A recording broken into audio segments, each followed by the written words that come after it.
നിയമസഭയുമായി ബന്ധപ്പെട്ടത് തന്നെയാണ്. ഞങ്ങൾ ആദ്യമേ തന്നെ ഒരു കാര്യം വ്യക്തമാക്കിയിരുന്നു. ഈ ഗവൺമെൻറ് നടത്തുന്ന പ്രവർത്തനങ്ങൾ കേരളത്തിൻ്റെ താല്പര്യത്തിന് അനുകൂലമായ എല്ലാറ്റിനെയും ഞങ്ങൾ അനുകൂലിക്കും.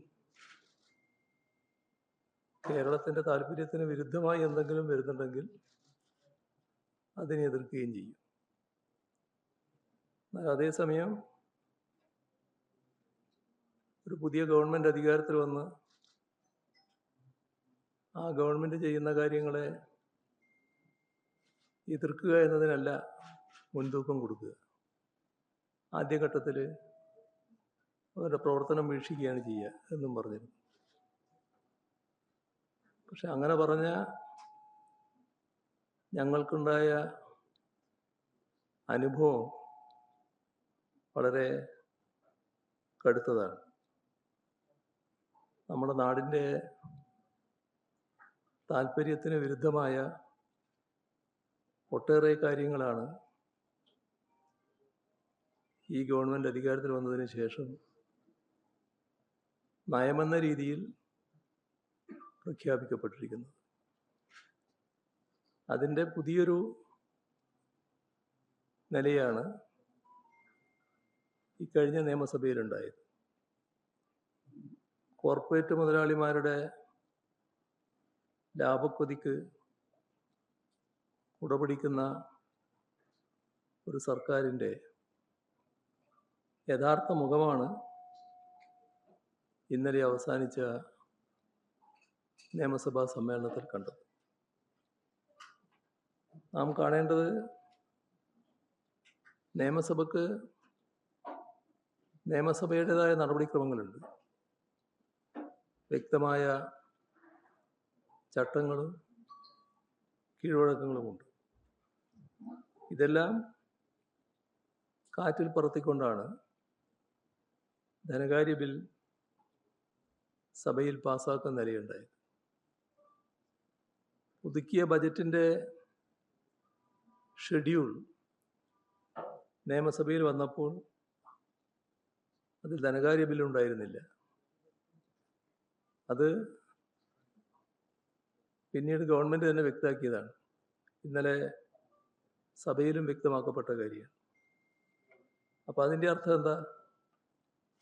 പുതിയ നികുതി നിർദ്ദേശങ്ങളൊന്നും ആ ഘട്ടത്തിൽ ആലോചിച്ചിരുന്നില്ല എന്നതാണ്. എന്നാൽ കാര്യോപദേശ സമിതിയിൽ സർക്കാർ പ്രഖ്യാപിച്ചതും ഇതേ നില തന്നെയായിരുന്നു. കാരണം ബജറ്റ് പൂർണ്ണമായിട്ട് പാസ്സാക്കിയതാണ്. വലിയ മാറ്റമൊന്നും ഞങ്ങൾ കൊണ്ടുവരാൻ ഉദ്ദേശിക്കുന്നില്ല. അപ്പോൾ അങ്ങനെയൊരു നിലപാട് പറഞ്ഞപ്പോൾ അതിനെ ഞങ്ങൾ ഉത്തമ വിശ്വാസത്തിലെടുക്കുകയാണ് ചെയ്തത്. ഇപ്പോൾ ബജറ്റിൻ്റെ അവതരണത്തിന് ശേഷം സഭാ സമ്മേളനത്തിൻ്റെ രണ്ടാം പാദത്തിലാണ് മദ്യക്കമ്പനിക്കുള്ള നികുതി ഇളവിന് സാധൂകരണം നൽകാൻ വളരെ തിടുക്കപ്പെട്ട് ധനകാര്യ ബിൽ അജണ്ടയിൽ തിരികെ കയറ്റുന്നത്. സഭാ നടപടികളോട് നല്ല രീതിയിൽ സഹകരിക്കുക, പരമാവധി സഹകരിക്കുക, ആ സമീപനമായിരുന്നു പ്രതിപക്ഷം സ്വീകരിച്ചത്. പക്ഷേ സഭയിൽ കണ്ട കാര്യം നിരന്തരം ഒന്നല്ല ഒന്നിനു പുറകെ ഒന്നായി സഭയെ തെറ്റിദ്ധരിപ്പിക്കുക, തെറ്റായ കാര്യങ്ങൾ സഭയിൽ അവതരിപ്പിക്കുക, ആ രീതിയിൽ സർക്കാർ മുന്നോട്ട് പോകുന്നതാണ് കാണാൻ കഴിഞ്ഞത്. അത് ഏറ്റവും കൂടുതൽ പ്രകടമായ ദിവസമാണ് സഭ അവസാനിച്ച ദിവസം. ഇവിടെ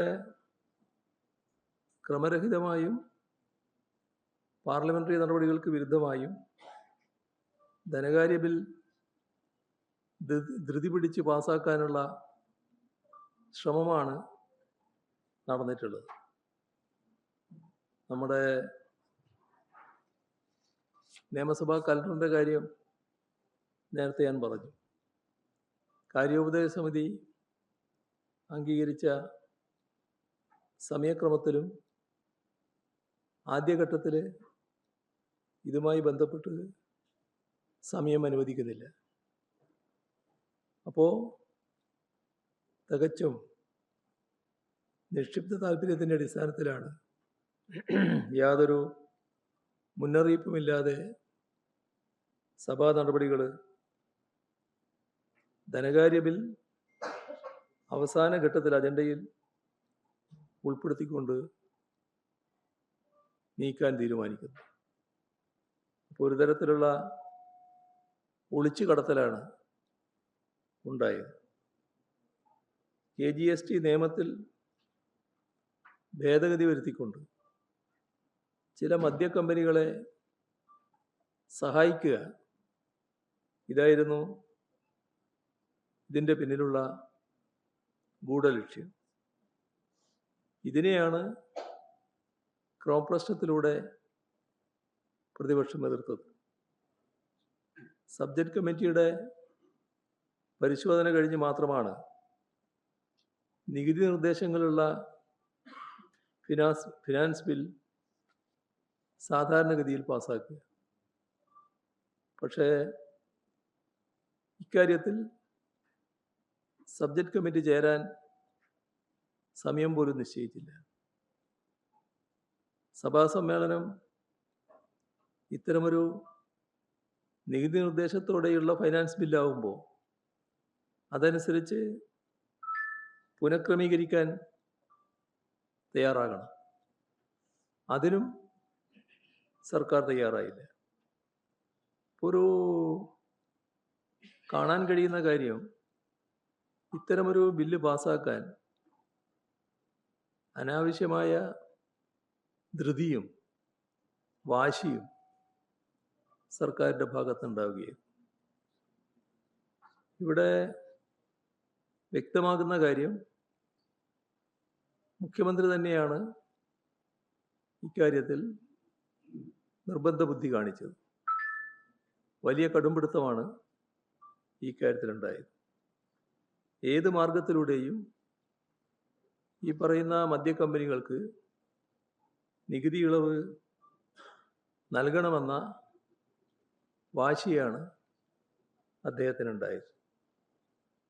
ഇവിടെ ഈ ഇളവോടുകൂടി, നികുതി ഇളവോടുകൂടി വരാൻ പോകുന്ന കാര്യം സമൂഹത്തിലാകെ വൻതോതിലുള്ള മദ്യവ്യാപനം ഉണ്ടാകുമെന്നതാണ്. വില കുറഞ്ഞ രീതിയിൽ മദ്യം ലഭ്യമാകുന്ന നിലയാണുണ്ടാവുക. ഇവിടെ നേരത്തെ വ്യക്തമാക്കിയിരുന്നൊരു കാര്യം, മുഖ്യമന്ത്രി തന്നെ വ്യക്തമാക്കിയിരുന്നത്, ബജറ്റിൽ ഇത്തരമൊരു നിർദ്ദേശം വന്നെങ്കിലും അത് UDF ആണ് അവസാന തീരുമാനമെടുക്കുക. UDFൽ ചർച്ച ചെയ്തതിന് ശേഷം മാത്രമേ ഈ കാര്യം നടപ്പാക്കൂ എന്ന് അദ്ദേഹം പറഞ്ഞിരുന്നു. UDF വേണ്ടാൻ തീരുമാനിക്കുകയാണെങ്കിൽ ഞങ്ങളത് വേണ്ടെന്നും വെക്കും. ഇതെല്ലാം നിയമസഭയിൽ തന്നെ അദ്ദേഹം പറഞ്ഞ കാര്യമായിരുന്നു. പക്ഷേ ആ കാര്യങ്ങളെല്ലാം ഒരു തരത്തിൽ പ്രഹസനമാക്കി മാറ്റുന്ന നിലയാണുണ്ടായത്. നൽകിയ ഉറപ്പ്, പരസ്യമായി നൽകിയ ഉറപ്പ്, അതൊന്നും പാലിക്കാൻ പറ്റില്ല എന്ന നിലപാടാണ് പിന്നീട് കണ്ടത്. ഇവിടെ ഓർക്കേണ്ട കാര്യം, ഇതേ രീതിയിൽ ധനകാര്യ ബിൽ പാസ്സാക്കി കഴിഞ്ഞാൽ പിന്നെ UDF ചർച്ചയ്ക്ക് എന്ത് പ്രസക്തിയുള്ളത്? ഇത് നിയമസഭ അംഗീകരിച്ചു കഴിഞ്ഞിരിക്കുകയാണല്ലോ. അപ്പോൾ ഇവിടെ കാണേണ്ട ഒരു കാര്യം, ഇത്തരമൊരു കാര്യത്തിൽ സാധാരണ നിലക്ക് ഏതൊരു സർക്കാരും സ്വീകരിക്കുന്ന ഇന്നത്തെ കാലത്തെ ചില നടപടിക്രമങ്ങളുണ്ട്. അത് ഒന്ന് മന്ത്രിസഭയെ അറിയുക എന്നുള്ളതാണ്. അതിനു മുൻപ് ഇതുപോലൊരു പ്രധാന തീരുമാനമാകുമ്പോൾ ബന്ധപ്പെട്ട പാർട്ടികളിലും ചർച്ച ചെയ്യും. മുന്നണി സംവിധാനമാകുമ്പോൾ മുന്നണിയിലും ചർച്ച ചെയ്യും. എന്നാൽ ഇവിടെയൊന്നും ഒരു ചർച്ചയുണ്ടായിട്ടില്ല. മാത്രമല്ല, ഇതിൻ്റെ എല്ലാം നേതൃത്വത്തിലിരിക്കുന്നവർ ഈ കാര്യങ്ങൾ അറിഞ്ഞിട്ടേയില്ല, മുഖ്യമന്ത്രി ഒഴികെ. അപ്പോൾ അത് വ്യക്തമാകുന്ന തരത്തിലുള്ള പ്രതികരണങ്ങളാണ് പൊതുവെ ഉയർന്നു വന്നിട്ടുള്ളത്. ഇപ്പോൾ സ്വന്തം പാർട്ടിയിൽ നിന്ന്, മുന്നണിയിൽ നിന്ന്, വിവിധ മത സാമുദായിക സംഘടനകളിൽ നിന്ന്, വ്യത്യസ്ത സാമൂഹ്യ വിഭാഗങ്ങളിൽ നിന്ന് ശക്തമായ എതിർപ്പാണ് ഇക്കാര്യത്തിൽ ഉയർന്നു വന്നത്. പക്ഷേ അതൊന്നും വകവെക്കില്ല എന്ന നിലപാടാണ് ഈ കാര്യത്തിൽ നിർഭാഗ്യവശാൽ മുഖ്യമന്ത്രി സ്വീകരിച്ചത്. ഇന്നലെ പ്രതിപക്ഷം സഭ ബഹിഷ്കരിച്ചു. അത്തരമൊരു ഘട്ടം വന്നപ്പോൾ കണ്ടത് വല്ലാതെ അസ്വസ്ഥനായി സംസാരിക്കുന്ന മുഖ്യമന്ത്രിയാണ്. കാണേണ്ട കാര്യം, സബ്ജക്റ്റ് കമ്മിറ്റി ഒഴിവാക്കി ധനകാര്യ ബിൽ പാസാക്കിയതിനെ ന്യായീകരിക്കാൻ ചില വിദണ്ഡവാദങ്ങൾ അണിനിരത്തിയതെന്താണ്? അതിലൊന്ന്, തൊട്ടു മുൻപത്തെ ബജറ്റിൽ ഇതേ രീതിയിൽ സബ്ജക്റ്റ് കമ്മിറ്റി കൂടിയിരുന്നില്ല എന്നൊരു ന്യായവാദം മുഖ്യമന്ത്രി അവതരിപ്പിച്ചിട്ടുണ്ട്. പക്ഷേ ആ ബജറ്റിൽ, ആ ഘട്ടത്തിൽ ഒരു പുതിയ നികുതി നിർദ്ദേശങ്ങളും ഉണ്ടായിരുന്നില്ല.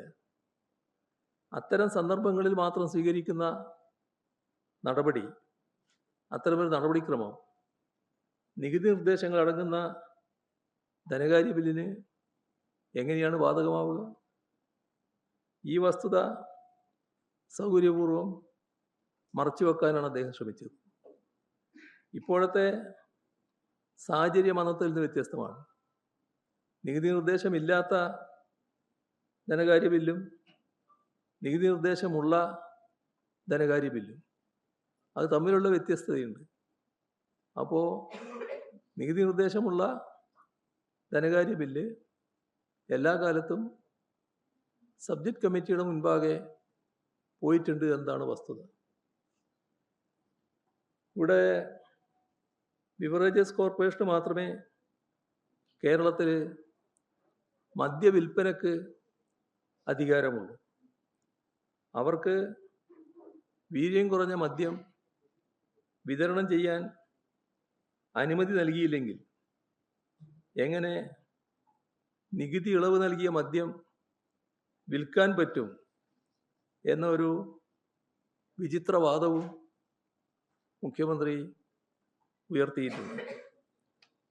ഇതിൽ ബിവറേജസ് കോർപ്പറേഷനോ സർക്കാരോ ഇങ്ങനെ മദ്യം വിൽക്കാൻ ഉദ്ദേശിക്കുന്നുണ്ടോ എന്ന കാര്യം വ്യക്തമായി പറയാൻ തയ്യാറാകുന്നില്ല. അതിലൊരു ഉരുണ്ടുകളിയാണ് ഉണ്ടായിട്ടുള്ളത്.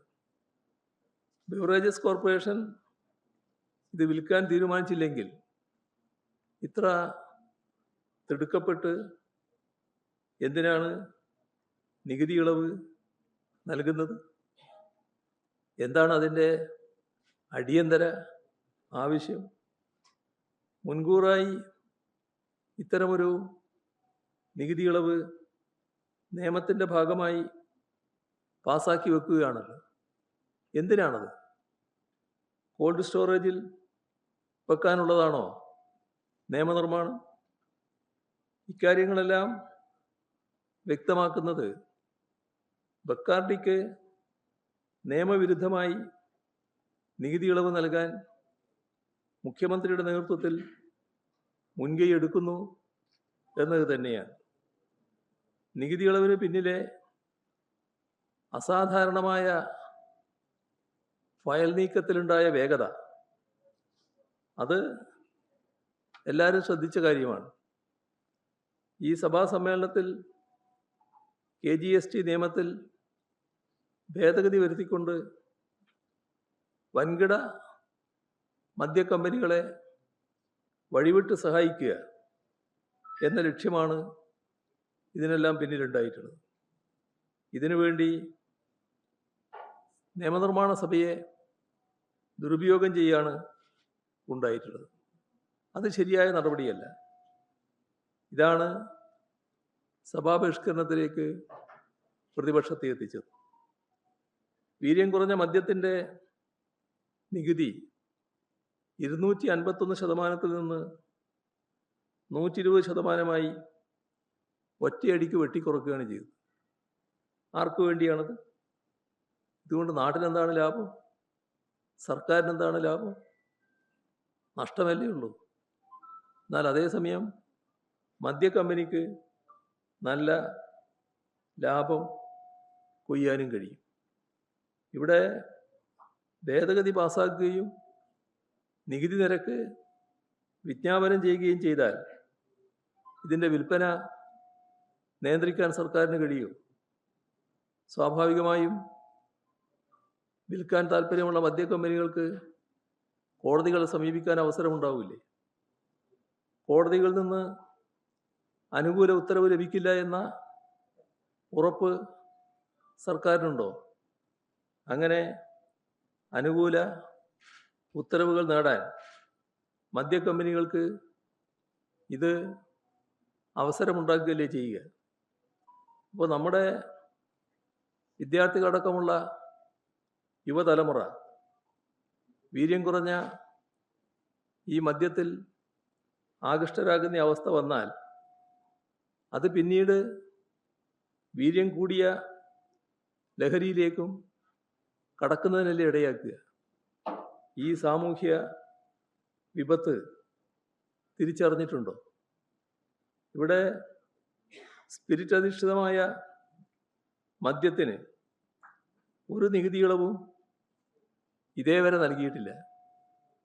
കഴിഞ്ഞ 10 വർഷം LDF സർക്കാരായിരുന്നല്ലോ. അത്തരത്തിലുള്ള ഒരു നികുതി ഇളവും LDF സർക്കാർ നൽകിയിട്ടില്ല.